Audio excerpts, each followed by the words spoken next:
अस्सलाम वालेकुम नाज़रीन, ड्रामा से अमन मस्त मलंग की नेक्स्ट एपिसोड बहुत ही ज़्यादा ज़बरदस्त बन चुकी है। आने वाले एपिसोड में हम देखेंगे कबीर ने जो घर खरीदा है वो घर अब अस्मा और सिकंदर कैसे वापस लेंगे, और अगर कबीर ने वो घर उनको वापस ना दिया तो अस्मा और सिकंदर का क्या रिएक्शन होगा। उसके बाद अगर कबीर ने रिया को उस घर में रखा तो क्या वो अस्मा और सिकंदर को निकाल देगा या नहीं।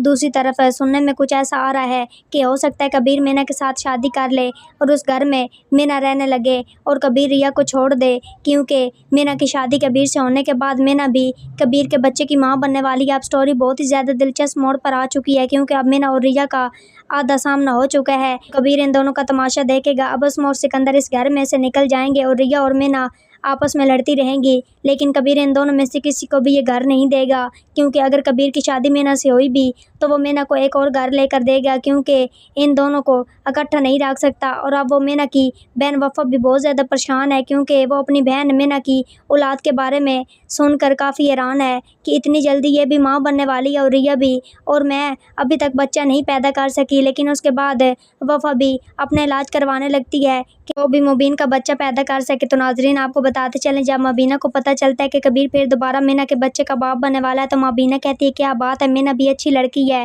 उसने भी कबीर को बाप बना दिया। तो मुबीना कहती है फ़ौरन मिठाई का इंतज़ाम करो, और मुबीना कहती है कबीर तुम रिया को तलाक दे दो, क्योंकि वो हमारे दुश्मन की बेटी है और हम अपने दुश्मन की बेटी को अपने घर नहीं रख सकते, इसलिए मैंने तुम्हारी दूसरी शादी मीना के साथ कर दी, क्योंकि रिया की इस घर में कोई जगह नहीं थी, इसलिए मैं अभी और इसी वक्त रिया के घर तलाक का नोटिस भेजना चाहती हूँ, वो कि हमारे मतलब की नहीं है। ये सुनकर कबीर कहता है मैं रिया को भी नहीं छोड़ूंगा और मीना को भी, क्योंकि मीना से मैंने शादी आपकी मर्ज़ी से की और रिया से मैंने शादी अपनी मर्ज़ी से की है, ये दोनों मेरी बीवियाँ हैं। ये सुनकर मुबीना एक बार फिर कबीर पर गुस्सा करती है और कहती है तुम सोच समझ कर बात करो और मैं जैसा कहती हूँ वैसा करो, और मैं अब मुबीन की भी शादी करने लगी हूँ, क्योंकि वफ़ा भी मेरे बेटे को औलाद नहीं दे सकती, इसलिए मैं मुबीन को और ज़्यादा अरसे तक बे औलाद नहीं रख सकती।